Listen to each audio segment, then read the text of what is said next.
Hello, and welcome to this walkthrough video. In this video, we'll be going over the water exam style sheet questions and answers. And so, starting off, the first question you were given was to do with mixture separation, and you were asked to study the following distillation method and state why this particular method could be used to separate the alcohol and water in the mixture. So you have a few choices here, and the answer here is that because of how the water and the alcohol have different boiling points, then it is this property of the liquids that will allow them to be easily separated. So you'll heat the mixture up to the temperature at which the substance with the lowest boiling point will boil. When the temperature reaches this point, your first substance will then start to boil, and once the boiling has ceased, you can then proceed to the boiling point of your next substance and boil it off too. Now bear in mind that you'll also be collecting these fractions, so the water and the alcohol, in different test tubes. So when the alcohol is boiled off, you'll collect that in one test tube, and when the water then boils off, you can collect that in another test tube. It completely depends upon the boiling point of the alcohol and the water though, which one comes off first, and therefore which one you collect first. This should also help explain then why the other statements are invalid. So the substances may both be liquids and have the capability to boil, but this doesn't really explain why they can be separated. If the substances had the same boiling point, then you would not be able to separate them effectively in this way at all. Now, your next set of questions were then to do with water treatment, and you were asked to look at this purification process and describe what happens in stage 1. So, here are your options, and given that sedimentation is the process in stage 1, then the answer to this question in this case is that stage 1 is essentially where large insoluble particles sink to the bottom of the water. So in this container here, you'll have all these large insoluble particles, and then the fresh water at the top can be filtered off then into the filtration step. So you can see that right here. The next part of this question then asks you to name what substance is added to the water in stage 3 and why this makes the water safe to drink. So normally you'll find a chlorination step in water purification, and this is exactly what stage 3 is. So in this process you add chlorine to the water, and this will essentially make the water safe to drink by killing bacteria in the water. So now on to the third part of this question. This will then ask you to describe one major cause of surface water pollution. Well, there are a few options here, and to answer this question fully, you must give a source, but then also describe how this pollution may arise via this source. So some examples of some sources are going to be things such as sewage or industry, and they can pollute water supplies by leakages in these situations. So you can see you have a couple of choices here in regards to what the board will allow in terms of an answer. And so, with that, we can now go on to part B. So essentially, a family collects rainwater to use instead of using the mains water supply, and you have the following data of how much of each type of water they use in a given day. So the first part of this question will then ask you to give the percentage of the total water the family uses in terms of rainwater. So to calculate this, you know that the total amount of water used by the family in a given day is 450 litres. And essentially, by adding up all of the amounts of rainwater the family uses in each specific way, so in the washing machine, with gardening and car washing, and even in toilet flushing, you will calculate that this value is 180 litres. So the percent of water the family uses that is rainwater is going to be that 180 litres that you have divided by the total amount of water that they use in a given day times 100. So in this case, the percentage of rainwater the family uses in a given day is going to be 40%. Now, the last part of this question then asks you to suggest why it is safe to use this rainwater for the uses displayed on the right hand side of the above chart. So basically your answer is that it's because the water, the rainwater in this case, never enters the body. So you can see on the chart above, so here you go, that you're using the water for the washing machine, the gardening, car washing and toilet flushing. So there's no reason why it should ever enter your body in the first place. Now, going from here then, we can start to look at question 3.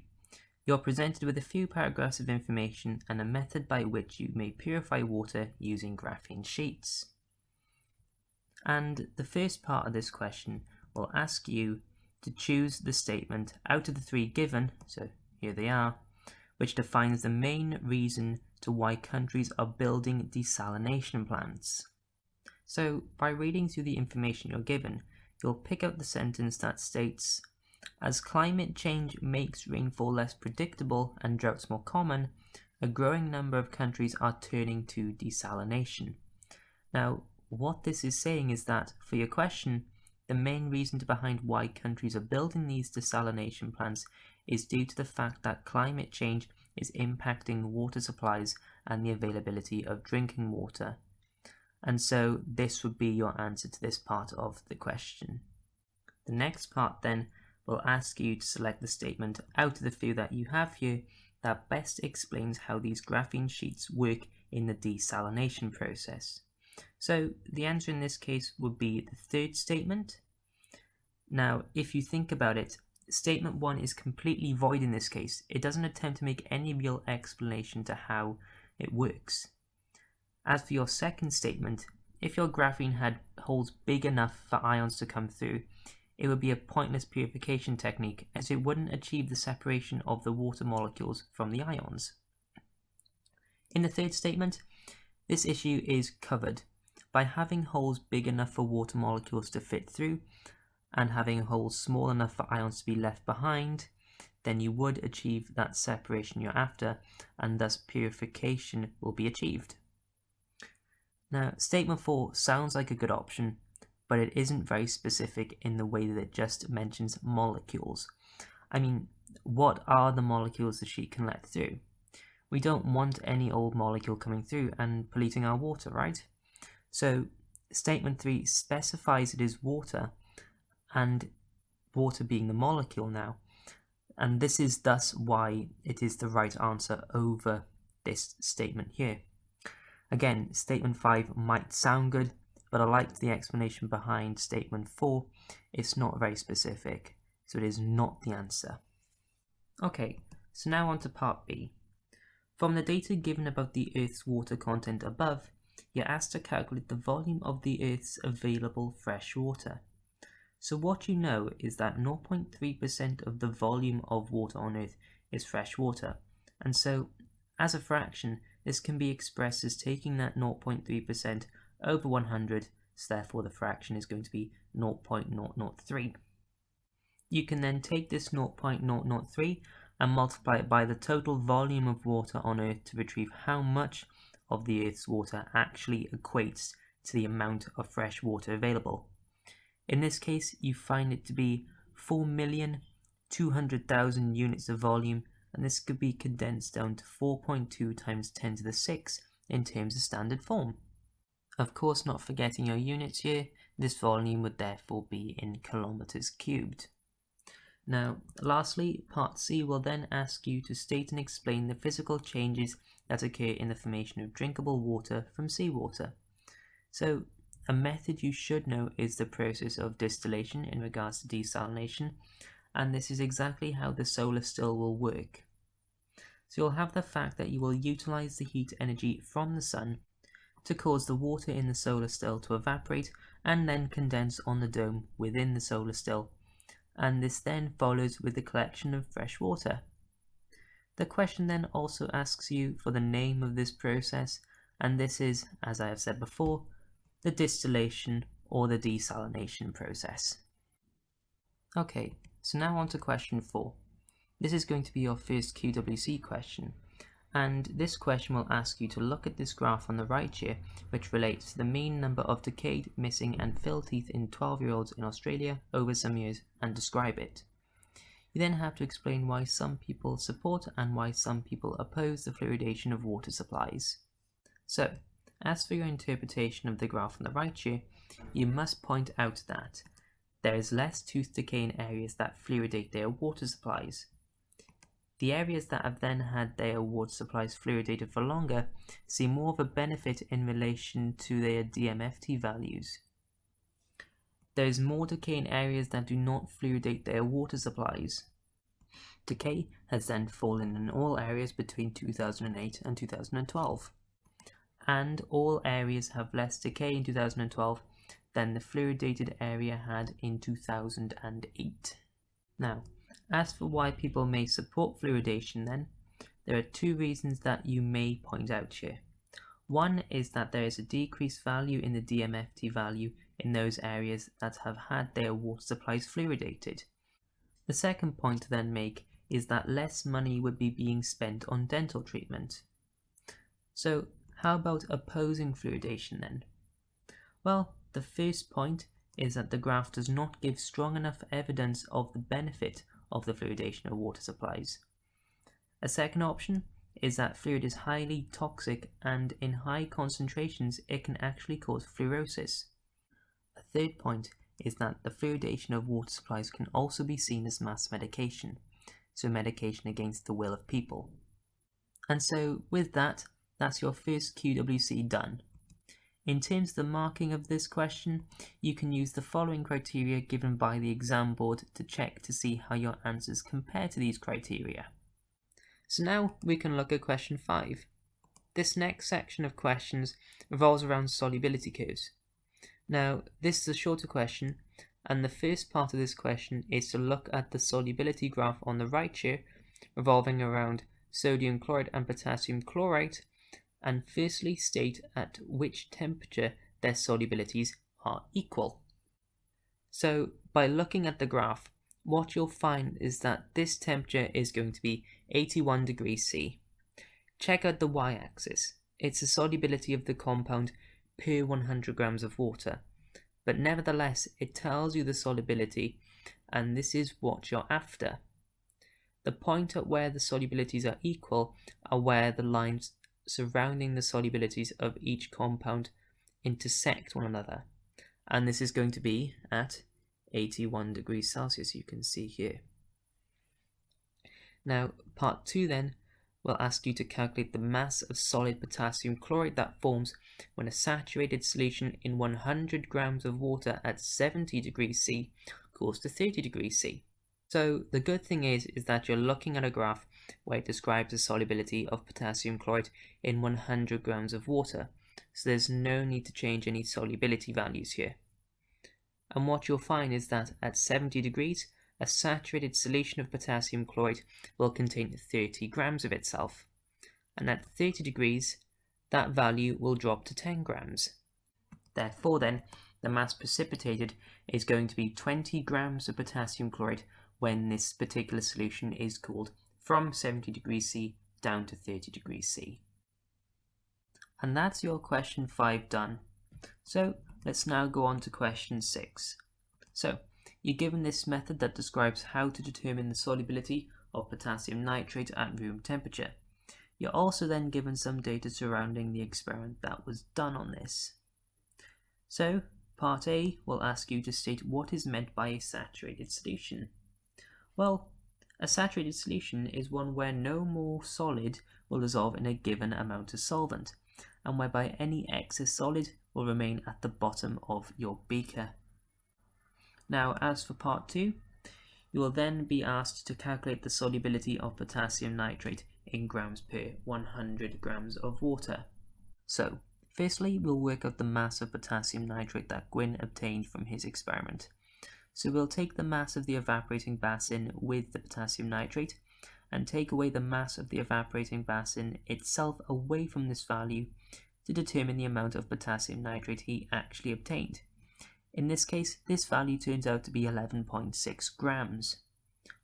But if you look at his experiment, this mass was obtained from a 25 centimeter cube sample of this saturated solution he made. And so this tells us that the solubility of the potassium nitrate in 25 centimeter cubed, or grams of water, is going to be 11.6 grams per 25 grams of water. Remember now that the density of water is 1 gram per centimeters cubed, hence why I'm converting centimeters cubed to grams here. So therefore then, the solubility in 100 grams of water should be 4 times this amount, so the solubility per 25 grams of water. and this value therefore turns out to be 46.4 grams. And this is going to be your final answer. Part 3 will then ask you to suggest how Gwyn could alter his stage 3 in his experiment to obtain a more accurate solubility value than the much larger one he obtained. Well, this could have been due to how Gwyn did not effectively dry his potassium nitrate, so not all of the water may have been removed from the potassium nitrate, therefore increasing the obtained solid's weight by some amount. To therefore remove this error, he could have heated his solid for longer until the solid reached a constant mass, and that is your final answer here. So now for part 4. This will ask you to state which variable Gwyn should keep the same in order to determine the solubility of sodium chloride in comparison to the potassium chloride he has just studied. Well, he should have kept the temperature constant. This is because of how compounds generally tend to become more soluble in solutions at higher temperatures, and therefore, in a case whereby the temperature may not have been kept constant, his solubility values would therefore not have been comparable. Now we can look at part B. So here you're given the solubility of potassium bromide per 100 grams of water at 20 degrees C, and you are asked to calculate the mass of potassium bromide that forms when a solution containing 43.9 grams of the solid and 50 grams of water is cooled to 20 degrees C. So, how do you approach this question? Well, you know your solubility per 100 grams of water in terms of the potassium bromide. So therefore, its solubility per 50 grams of water is going to be half of this value.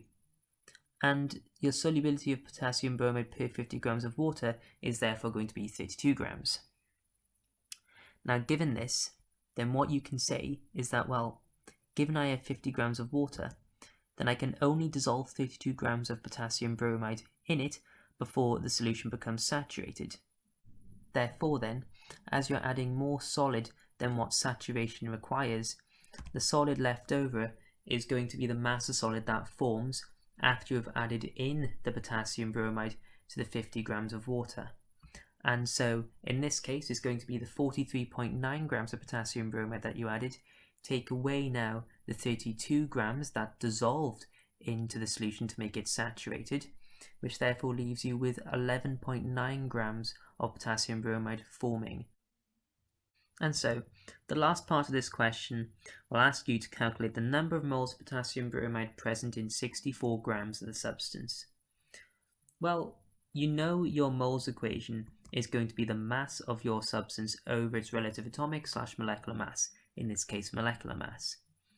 You know that you have 64 grams of your substance here, and you can also calculate its molecular mass to be the sum of the relative atomic masses of both potassium and bromine respectively. Therefore, your number of moles of potassium bromide in this case is going to be 0.54 moles. And that's your lot for question 6. Now, for question 7, yet again, we have another set of solubility curves for some compounds. And alike in question 5, the first part of the question is to identify the temperature at which the solubility of potassium nitrate and potassium bromide are equal to one another. Applying the exact same method you used before, you'll see that this temperature is going to be 51 degrees with an allowed error of ±1 degree Celsius. Next up, calculate the mass of solid potassium nitrate that would form if a saturated solution in 200 grams of water were to be cooled from 100 degrees Celsius down to 20 degrees Celsius. So the graph shows you the solubility of each compound per 100 grams of water, and so the solubility of your compound in 200 grams of water is going to be double whatever value you find on the graph at some given temperature.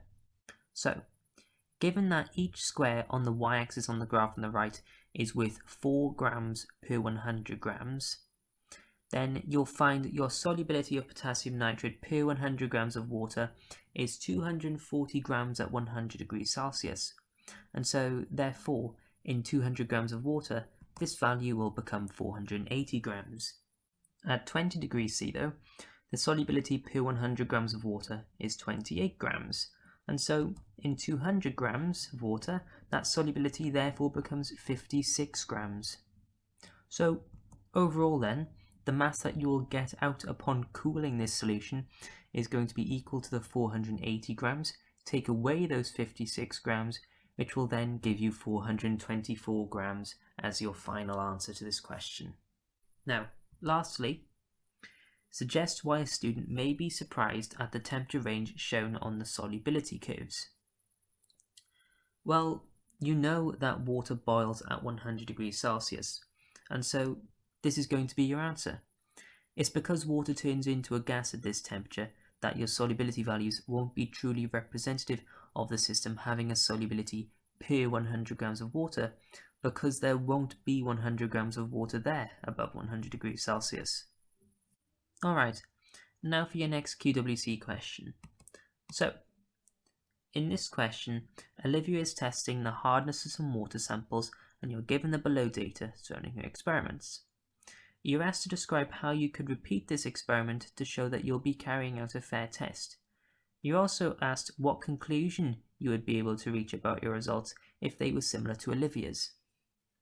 Well, in light of making your experiment a fair test, you would have to use an equal amount of water in your samples, so that the amount of soap solution you'll be adding to each sample is comparable. You must then add the soap solution in equal increments at a time. Again, this will give you comparable results to Olivia's when seeing how much soap solution is needed to create a lather in your water samples. Next, you must shake the samples an equal number of times when testing for lather formation. Otherwise, as normal, your results will not be comparable. Lastly, you must also add the soap solution until a permanent lather has formed. Otherwise, you won't know how much solution it takes to form the lather. Now, if your results were similar or even the same as Olivia's, you could say that B needs the most soap solution to obtain a lather. You could also say that A needs the least amount of soap solution to make a lather. Therefore then, you can say that B is the hardest water sample, whilst A is the softest. C is then the intermediate sample on this softness-hardness scale. And that's your QWC done. As normal, you then have the criteria the board has set out to see how your answers compare to these. And with that, we can then move on to the penultimate question. So this particular question is aimed more at the higher tier classes, but it's always nice to learn something new. And starting off, you're given a depiction of an ion exchange column, and you are asked to explain how ion exchange works. So, you firstly have to state that hard water is water that contains both calcium and magnesium ions, and the exchange column works by pouring your hard water into the column, and the magnesium and calcium ions will swap places with the sodium ions present in the resin within the column as the water passes through. Now, for the next part, you now have to explain why the ion exchange resin will stop working after continuous use, and you also have to name a solution that could be used to regenerate the resin. Well, the exchange resin would have stopped working after continuous use, as all of the sodium ions would have been removed after having some amount of hard water being passed through it. And so, to replenish the sodium ions, you would have to pass through any soluble sodium salt solution into the column, so an example being a solution of sodium chloride. Now, for the third part of this question, it then asks you to describe and explain a method to test whether a given water sample contains soft, temporary hard, or permanent hard water. So, to test for soft water, you firstly have to add a soap solution to the water and shake your sample. And if you have a soft water sample, your solution should form a lather. As for the temporary hard and permanent hard samples, you will firstly boil your water and add in your soap solution and shake the sample. What you'll find is that if you have temporary hard water, then this particular sample should form a lather, and this is because you've decomposed the calcium hydrogen carbonate within the water. The permanent hard water, however, will not form a lather, as the calcium sulfate in this type of water does not decompose upon boiling or heating. And now that leaves us with the final question on this sheet, question 10. So, to start this off, you're given this depiction of some apparatus and a method used to determine the hardness of some water samples. You're also then given some data from the experiment too. Now, your first question is to state which water sample contains only temporary hardness and why. Well, the sample that contains only temporary water hardness is going to be sample C. And the reason being is because of how all of the hardness is removed once the sample is boiled. We can see this as before boiling, the sample required 15 centimeters cubed of soap solution to make a permanent lather. But after boiling it, it only required 1 centimeter cubed of soap solution to form the lather. Now bear in mind that 1 centimeters cubed is the increment of soap solution being added to the water sample, hence why we are saying that all of the temporary hardness has been removed from boiling. Part 2 then will ask you to give one similarity in the composition of both temporary and permanent hard water. Well, both of them contain dissolved calcium ions could be one of your answers. And another choice of answer that you have is that both types of water contain dissolved magnesium ions. This then leads us on to the final part of this question, which asks you to discuss the benefits and drawbacks of living in a hard water area. Now, as for your benefits, there are 3 options the board has pointed out. One is that you'll benefit from having stronger teeth, another being the benefit of having stronger bones, and the other being that hard water can actually aid in preventing heart disease. Now, as for the drawbacks, hard water can cause the formation of limescale. Hard water can also cause the formation of scum with soap too, another drawback. To then gain the final mark in this question, you then have to develop upon one of these points. So 2 examples here. The benefit of having stronger bones can be linked back to having more calcium ions in the hard water. Another example being that limescale formation with hard water can be linked back to the firring up of heating elements in kettles, for instance. This would therefore give you a decreased heating element efficiency.